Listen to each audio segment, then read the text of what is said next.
The afternoon sun cast long shadows across Highway 87 as Margaret Hayes gripped the steering wheel with both hands. She'd been driving since dawn, leaving her daughter's house in Phoenix, heading back to her own home in northern Colorado. 300 miles behind her, 200 still to go. At 52, Margaret had thought she'd seen most of what life had to offer. She'd raised 2 children, buried her husband 5 years ago, started a small bookkeeping business from her home. She'd learned to be alone without being lonely. Or so she told herself, but nothing had prepared her for this journey.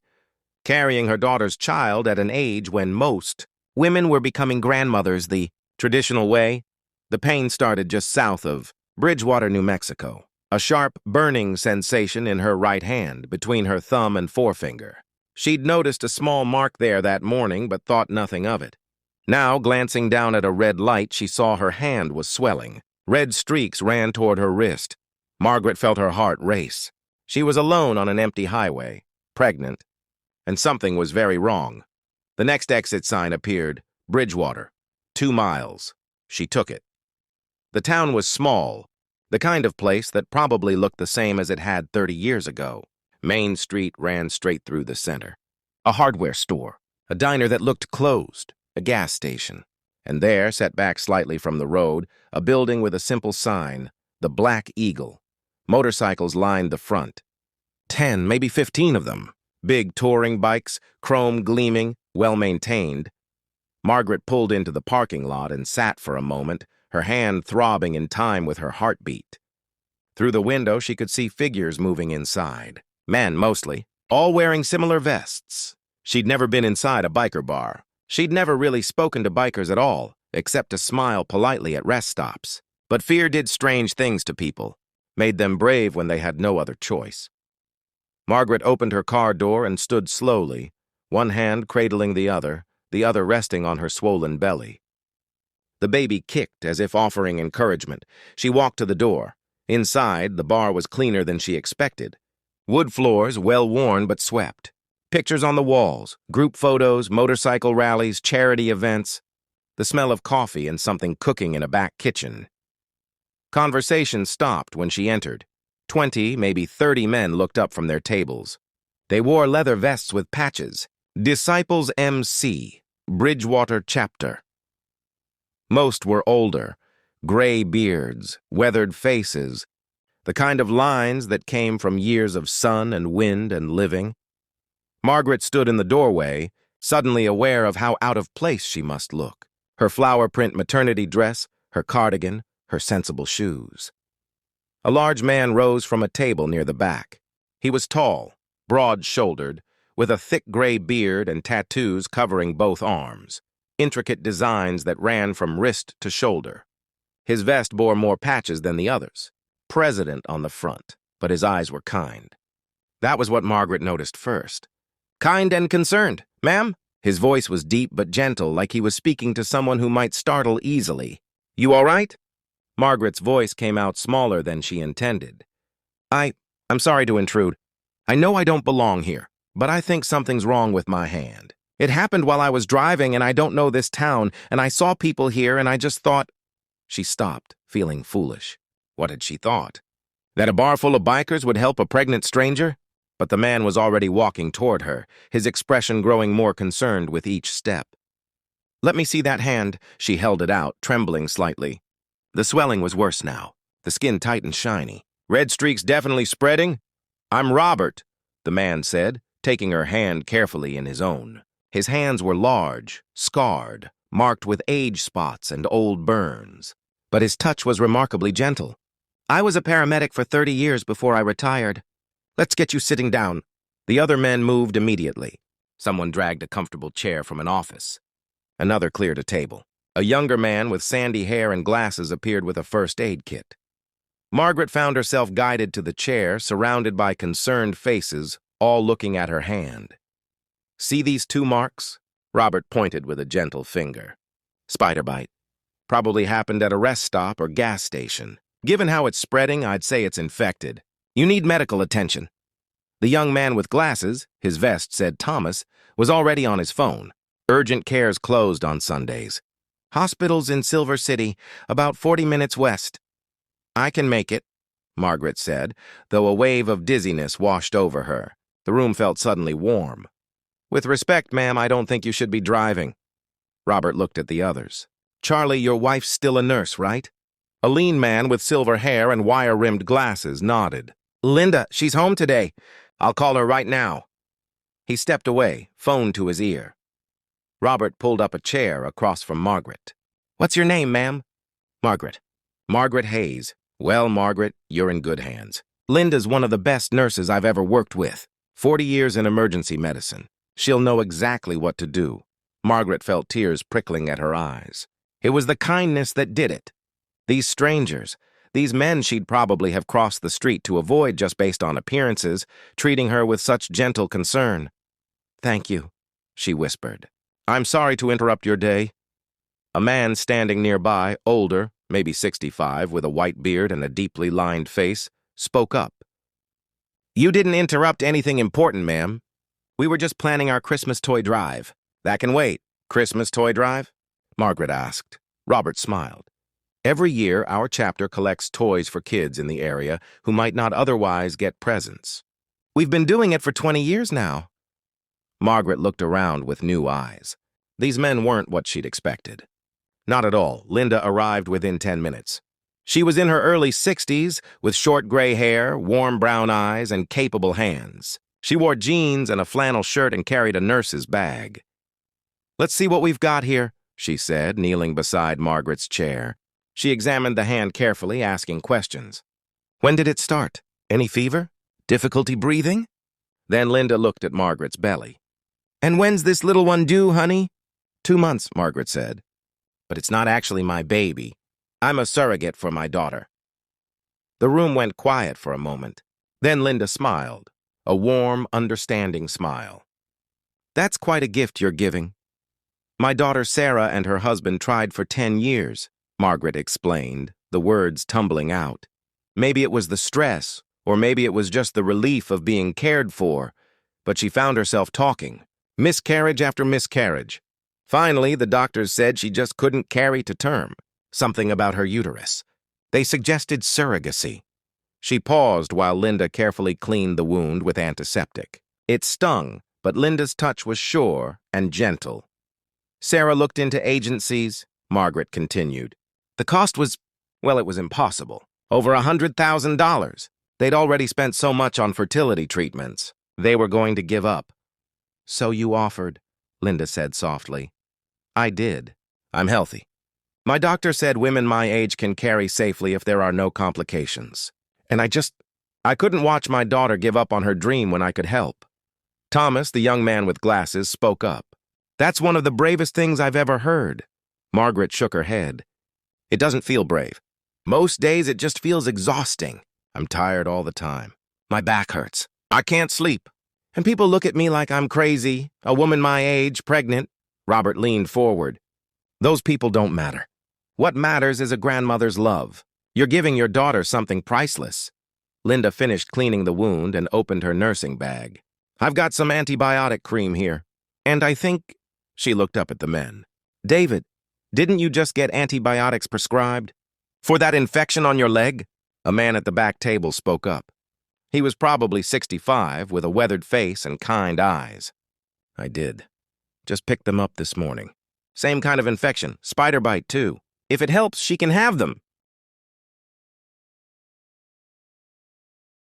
I can't take your medicine, Margaret protested. Ma'am, I've got enough. And your need is greater. David was already heading out to his truck. Joseph, the bar owner, a bear of a man with white in his beard and reading glasses perched on his head, appeared from the kitchen carrying a bowl. Chicken soup. My grandmother's recipe. You need to eat something. Keep your strength up. Margaret accepted the bowl with shaking hands. The soup was hot, rich, perfect. When had she last eaten? Breakfast, 6 hours ago? They stayed with her for 2 hours. Linda kept watch over the wound, applying cream, checking the swelling. David returned with his antibiotics, insisting she take the first dose right away. The men brought water, crackers, a pillow for her back, and they talked. Robert told stories about his years as a paramedic, the people he'd helped, the kindness of strangers he'd witnessed. You see the worst of humanity in that job, he said, but also the very best. People who stop to help at accidents, neighbors who take in families displaced by fires, complete strangers who give blood, donate money, show up when there's need. Charlie, whose wife was tending to Margaret, talked about his grandchildren, 4 of them, ages 3 to 12. Being a grandparent is different than being a parent, he said. You get to love them without all the worry. Well, less worry anyway, he grinned. Your daughter's going to be grateful every day of her life. Frank, a rail-thin man with a deeply lined face and sad eyes, spoke quietly about losing his wife to cancer 5 years ago. People showed up for me when I didn't even know I needed them. Brought food, mowed my lawn, just sat with me. That's what we do here. We look after each other. And sometimes that means looking after strangers, too. Thomas, the younger one, talked about teaching high school. 25 years in the classroom. People see the vest and the bike and assume things about who I am. But I teach American history. I coach the debate team. I cry at my students' graduations. Margaret listened, the pain in her hand slowly subsiding as the medicine took effect. These men, these kind, complicated, real men, were nothing like the stereotypes she'd carried in her head. I judged you, she admitted quietly. When I pulled up outside, I almost didn't come in. I saw the motorcycles and the vests, and I thought things that weren't fair. Robert smiled gently. Most people do. We're used to it. That's why we try extra hard to be better than expectations. Why? Margaret asked. Why do this? The toy drive helping me all of it? It was Joseph who answered, the bar owner leaning against the counter. Because most of us know what it's like to be judged, to be written off, to need help and not know where to find it. He gestured around the room. Every man here has a story, addiction, divorce, loss, mistakes. We've all been down. And we've all been lifted up by somebody who didn't have to care but did anyway. We ride motorcycles because it's freedom, Charlie added. But we're a club, a brotherhood, because it's family. And family shows up. As the sun began to set, casting orange light through the windows, Linda checked Margaret's hand one more time. The swelling had gone down significantly. The red streaks had stopped spreading. The antibiotics working? Linda said. You'll need to take the full course, and you should still see your own doctor when you get home. But the immediate danger has passed. Margaret stood slowly, testing her balance. She felt stronger. The dizziness had faded. The baby was quiet, no longer kicking in distress. I should go, she said. I've taken up enough of your time. It wasn't taken, Robert said. It was given. There's a difference. He walked her to her car, the evening cool and pleasant. Stars were beginning to show in the darkening sky. At her car, Robert pressed a piece of paper into her good hand. That's my number. Linda's. The bar's number. You call if you need anything on the rest of your drive. Anything at all. You've still got a few hours of driving, and I want to know you made it home safe. Margaret looked at the paper, then at this man. This stranger who'd shown her such remarkable kindness. Why? She asked. You don't know me. You'll probably never see me again. Why care so much? Robert was quiet for a moment, looking up at the emerging stars.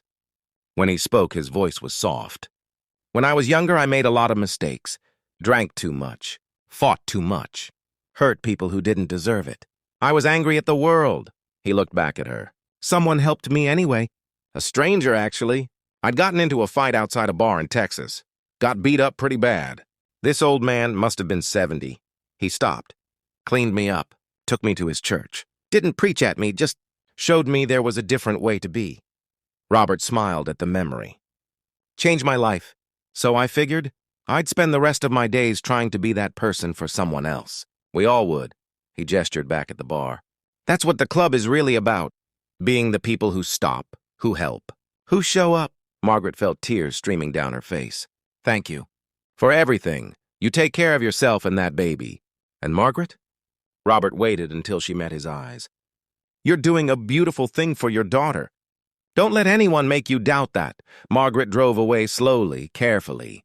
In her rearview mirror, she could see them standing outside the bar. Robert, Linda, Charlie, Frank, Thomas, David, Joseph, and the others whose names she hadn't learned. All watching to make sure she got safely on her way. She called Robert when she stopped for gas an hour later just to let him know she was okay. Called again when she reached the Colorado border. And one final time when she pulled into her driveway at midnight, exhausted but safe. "Thank you," she said on that final call, "for caring about a stranger. Stay in touch," Robert said. "Let us know when that baby arrives." 2 months later, on a cold January morning, Margaret gave birth to a healthy baby girl. 9 pounds, 2 ounces. Perfect in every way. Sarah and her husband wept as they held their daughter for the first time. In the recovery room, as Margaret rested, she asked her son-in-law to take a photo. Her, Sarah, and the baby, 3 generations. A family made possible by love and sacrifice and the miracle of life. She texted it to Robert's number with a message. "Emily Rose arrived this morning. Thank you for reminding me that goodness lives in unexpected places and angels wear leather." The response came an hour later. "Congratulations, Grandma. You're a hero. We're honored to have met you." 3 weeks after that, a package arrived at Margaret's house. Inside was a framed photograph, the picture she'd sent, professionally printed and matted. And surrounding it in the frame were signatures and short messages. "Proud to know you. Robert, bravest woman we ever met. Linda, thank you for restoring our faith too. Charlie, may Emily grow up to be as strong as her grandmother. Frank and many others." The photo hung in Margaret's living room. When people asked about it, she told the story. About a day when everything went wrong. About pain and fear and not knowing where to turn. About pulling into a parking lot and seeing motorcycles and making a choice to be brave. About finding angels in leather.